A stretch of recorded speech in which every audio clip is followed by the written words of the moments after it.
श्री स्वामी समर्थ. तुम्हा सर्वांचं माझ्या चॅनलमध्ये मनापासून स्वागत आहे.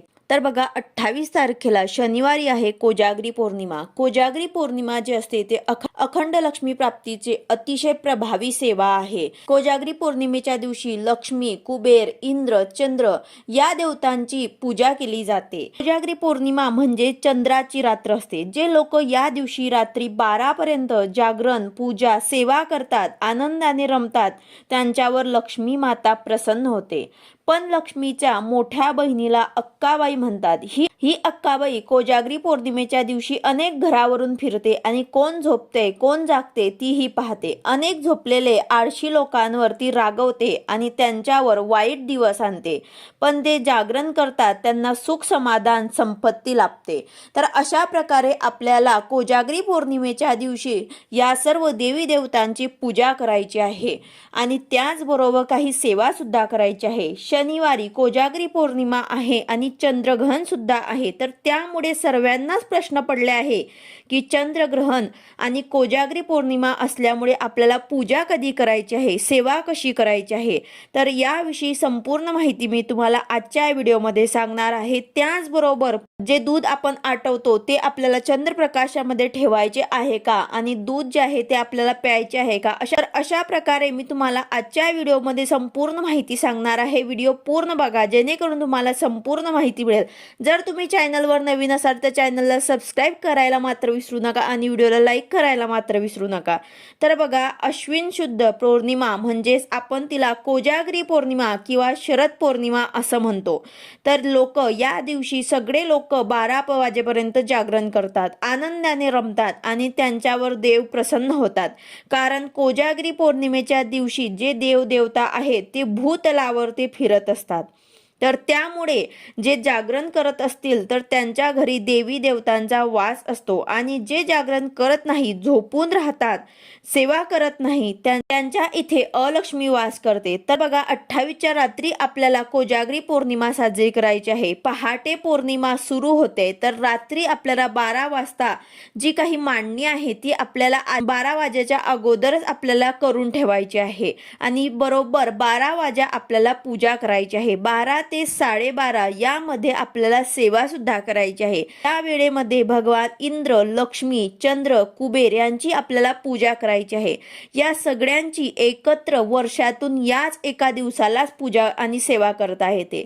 तर कोजागरी पौर्णिमेला जी काही आपण सेवा करतो, पूजा करतो, त्याचं फळ आपल्याला नक्कीच मिळते. बघा, पूजा मांडणी कशी करायची आहे. तर बघा, जिथे आपल्याला पूजा मांडणी करायची आहे ती जागा आपल्याला स्वच्छ करून घ्यायची आहे. तिथे तुम्हाला एक पाट किंवा चौरंग ठेवायचा आहे आणि त्यावर शक्यतो तुम्हाला पांढरे कापड तुम्हाला अंथरायचे आहे.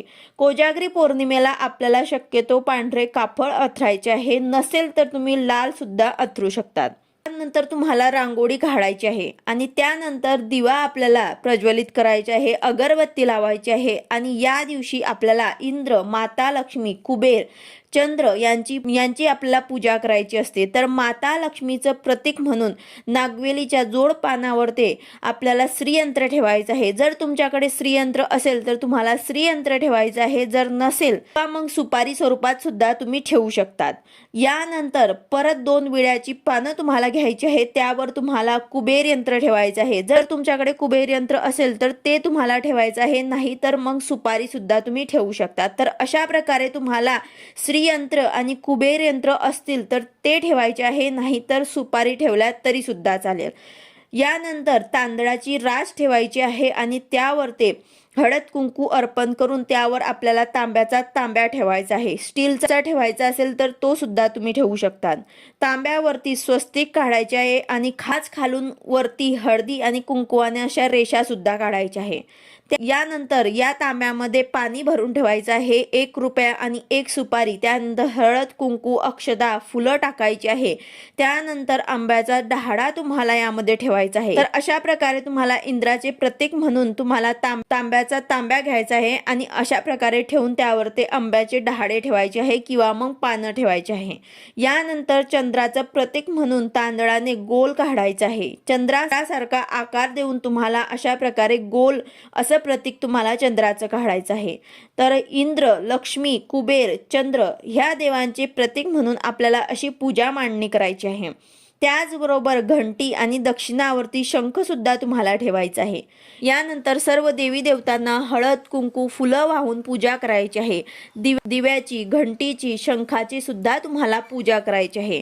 तर अशी ही मांडणी ती तुम्हाला 12 वाजेच्या आतच तुम्हाला अशी मांडणी करून ठेवायची आहे आणि रात्री बरोबर 12 ते 12:30 यामध्ये आपल्याला दूध जे आहे आपण तापून ठेवलेलं ते आपल्याला नैवेद्य म्हणून आपल्याला अर्पण करायचं आहे। तर थोडे थोडे दूध आपल्याला अर्पण करायचे आहे। तुळशी पत्र त्यामध्ये आपल्याला आवर्जून टाकायचे आहे।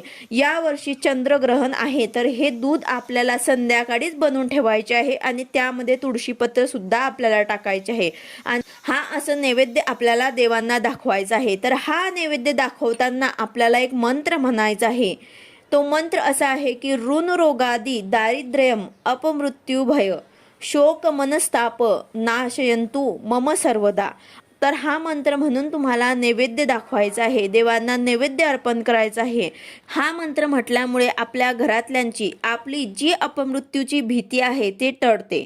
त्यानंतर आपल्याला प्रार्थना करायची आहे की हे देवी देवता माझ्यावरील कर्ज, माझ्या घरातील रोगराई, गरिबी, अपमृत्यू जे आहे ते टळू दे, माझे दुःख, मानसिक त्रास हे नेहमी नष्ट करा, सोबत राहा, असं तुम्हाला मनापासून जे बोलायचं असेल ते तुम्हाला प्रार्थना करायची आहे। तर या वर्षी चंद्रग्रहण आहे तर कोजागरी पौर्णिमेच्या दिवशी तर आपण जो नैवेद्य बनवतो तो आपण चंद्रप्रकाशामध्ये ठेवत असतो।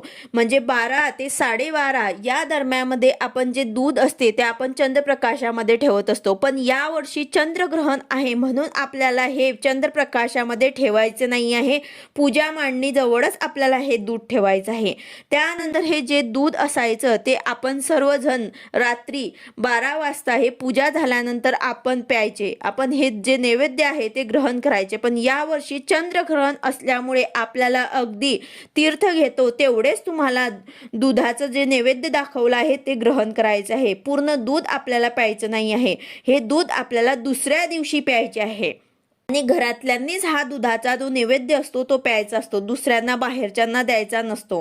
त्याचबरोबर ह्या ज्या सुपाऱ्या आहेत ते सुद्धा आपल्याला जपून ठेवायचे आहे। दरवर्षी आपण ही सुपारी सुद्धा वापरू शकतो आणि त्याचबरोबर लक्ष्मी पूजनाच्या वेळेस सुद्धा आपल्याला लक्ष्मी माता आणि कुबेर यांची सुपारी सुद्धा लागते, तर तेव्हा सुद्धा आपण ही वापरू शकतो। तर यासाठी आपल्याला हे सुपाऱ्या ज्या आहेत त्या आपल्याला जपून ठेवायच्या आहे। त्यानंतर आपल्याला 12 ते 12:30 यामध्ये सेवा काय करायची आहे, जमेल तेवढी आपल्याला जास्तीत जास्त सेवा करायची आहे। तर बघा यामध्ये आपल्याला एक माळ स्वामी समर्थ या मंत्राची जप करायची आहे। जमेल तर तुम्हाला 11 माळी जप करायची आहे। यानंतर लक्ष्मी गायत्री मंत्र ओम महालक्ष्मीचं विद्महे विष्णू पत्नीचं धीमहि तन्नो लक्ष्मी प्रचोदयात या मंत्राची तुम्हाला एक माळ जप करायची आहे। त्यानंतर विष्णू गायत्री मंत्र ओम नारायण विद्महे वासुदेवाय धीमहि तन्नो विष्णू प्रचोदयात या मंत्राची एक माळ जप करायची आहे। त्यानंतर एक माळ कुबेर मंत्र अस्य श्री कुबेर महामंत्रस विश्वा ऋषी बृहती छंद शिवमित्रम श्री धनेश्वर देवता मम श्री धनेश्वर प्रसाद सिद्धर्थे जपे विनियोग हे एकच वेळा म्हणायचं आहे। त्यानंतर ओम वैश्रवणाय स्वाहा ओम श्रीम ओम ह्रीम श्रीम ह्रीम क्लीम श्रीम वित्तेश्वराय नमः या मंत्राची तुम्हाला एक माळ जप करायची आहे। त्यानंतर नवार्मण मंत्र ओम एम ह्रीम क्लीम चामुंडाय विच्छे या मंत्राची एक माळ जप करायची आहे आणि एक वेळा श्री सुक्तम पठन करायचं आहे, एक वेळा व्यंकटेश स्तोत्र पठन करायचं आहे आणि गीतेचा 15वा अध्याय पठन करायचे आहे। तर बघा यामध्ये सर्व एक एक माळ आहेत, तर हे सर्व आपल्याला 12 ते 12:30 मध्ये करायला जर जमेल तर आपल्याला पूर्ण एक एक माळ करायची आहे किंवा ज्यांना नाही जमत त्यांनी फक्त हे मंत्र 16 वेळा पठन करायचे आहे आणि एक वेळा श्री सुक्त, एक वेळा व्यंकटेश स्तोत्र आणि एक वेळा गीतेचा 15वा अध्याय। लक्षात आलं असेल, एक माळ आपल्याला स्वामी समर्थ या मंत्राची जप करायचीच आहे। त्यानंतर लक्ष्मी गायत्री मंत्र, विष्णू गायत्री मंत्र, कुबेर मंत्र आणि नवार्मन मंत्र या मंत्रांची जर तुम्हाला एक माळ करणं शक्य नसेल तर तुम्ही 16 वेळा या मंत्राचं पठण करू शकतात. आणि श्री सूक्त, व्यंकटेश स्तोत्र आणि गीतेचा 15वा अध्याय तुम्हाला एक वेळा पठण करायचाच आहे. तर अशा प्रकारे हे सर्व मंत्र स्तोत्र तुम्हाला 12 ते 12:30 या 30 मिनिटांमध्येच तुम्हाला हे पठण करायचे आहे. त्यानंतर तुम्हाला दुधाचा जो नैवेद्य आहे तो तुम्हाला देवांना दाखवायचा आहे, अर्पण करायचे आहे आणि स्वतः आपण थोडा अगदी तीर्थ जसं घेतात तसं आपल्याला प्राशन करायचं आहे. त्यानंतर गणपती बाप्पांची आपल्याला आरती करायची आहे. ही जी मांडणी आहे ते आपल्याला तेव्हाच उचलून घ्यायची नाही आहे, दुसऱ्या दिवशी आपल्याला हे मांडणी उचलायची आहे. रविवारी ही मांडणी मोडायची असते. तर उत्तर पूजा कशी करायची तर काहीच नाही, जे निर्माल्य आहे, फुलं पानं जे आहेत ते तुम्हाला निर्माल्यात टाकून द्यायचे आहे आणि जे देवाऱ्यातल्या वस्तू आहेत, यंत्र आहेत, हे सर्व तुम्हाला आपल्या देवघरामध्ये ठेवायचे आहे. जे सुपारी आहे ते तुम्हाला तशीच जपून ठेवायची आहे. यानंतर तांदूळ जे आहे ते आपल्या धान्यामध्ये तुम्हाला टाकून द्यायचे आहे. त्यानंतर तांब्यातलं जे पाणी आहे ते घरामध्ये पूर्ण शिंपडायचं आहे. उरलेलं पाणी तुम्हाला झाडांना टाकून द्यायचे आहे. तर अशा प्रकारे आपल्याला हे पूर्ण पूजा करायची आहे आणि मंत्र स्तोत्राचं पठण करायचं आहे. त्याचबरोबर अतिशय महत्त्वाची गोष्ट म्हणजेच हे लक्ष्मी प्राप्तीची सेवा आहे, तर आवर्जून सर्वांनी करायची आहे. लक्ष्मी म्हणजेच काय तर श्री शोभा लक्ष्मी अनेक प्रकारची आहे. वित्त लक्ष्मी, गुणलक्ष्मी, लक्ष्मी, भावलक्ष्मी, हे सर्व प्रकारची लक्ष्मी जी आहे ते जागृत माणसाला मिळते. आळशी, प्रमादी किंवा झोपाळू माणूस प्रत्यक्ष समोर आलेल्या लक्ष्मीलाही ओळखू शकत नाही. देवी महालक्ष्मी ही परम दयाळू आहे, कृपाळू आहे, ती हित करणारी आहे. पण या देवीची मोठी बहीण जी आहे ते मात्र संकटे आणते, त्रास देते, कटकटी निर्माण करते. तर मोठ्या बहिणीला अक्काबाई असं म्हणतात. तिची अवकृपा झाली की लोक म्हणतात अक्काबाईचा फेरा आला. ही अक्काबाई पौर्णिमेच्या दिवशी अनेक झोपलेल्या आळशी लोकांवर रागवते, पण जे जागरण करतात, सेवा करतात त्यांना सुख समाधान संपत्ती लाभते. कोण जागतो आहे, कोण जागरती आहे, यावरून या पौर्णिमेचं कोजागरी असे नाव पडले. याच पौर्णिमेच्या रात्री राजा इंद्रही पृथ्वीवर फिरत असतो आणि पूजा कोण करत आहे किंवा नाही करत आहे हे सुद्धा पाहत असतो. वारंवार तो कोजागरता असे विचारतो. यावरून हे नाव कोजागरी पौर्णिमा असे रूढ झाले आहे, अशी ही म्हण आहे.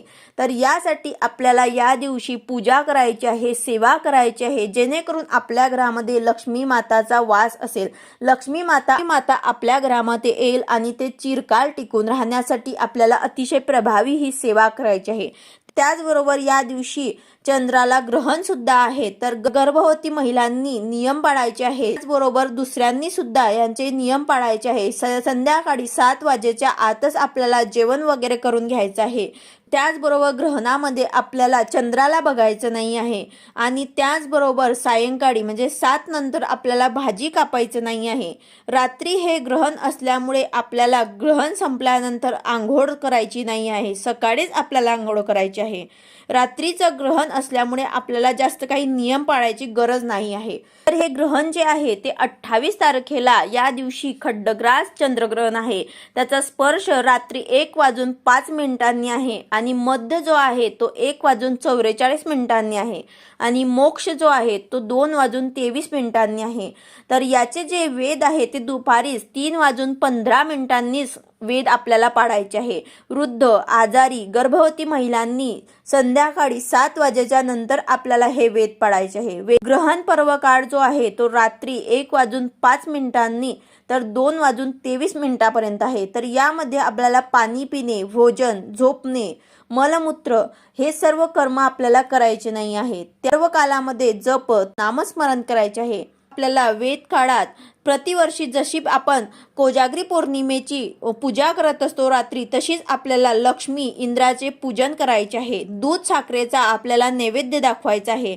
मात्र आपल्याला हे प्रसाद जो आहे तो फक्त 1 पळीभरच किंवा 1 चमचाभरच दूध जे आहे ते आपल्याला प्यायचं आहे. राहिलेलं जे दूध आहे ते आपल्याला दुसऱ्या दिवशी प्यायचं आहे. तर अशा प्रकारे हे खड्डग्रास ग्रहण जे आहे तर हे आपल्याला हे काही नियम पाळायचे आहे. त्याचबरोबर पूजा मांडणी आणि सेवा सुद्धा आपल्याला जसं आपण प्रतिवर्षी करतो तसेच आपल्याला सेवा उपासना करायची आहे. व्हिडिओ आवडला असेल तर लाईक करा, शेअर करा, सबस्क्राईब करा. भेटूया अशाच नवीन व्हिडिओ सोबत. श्री स्वामी समर्थ.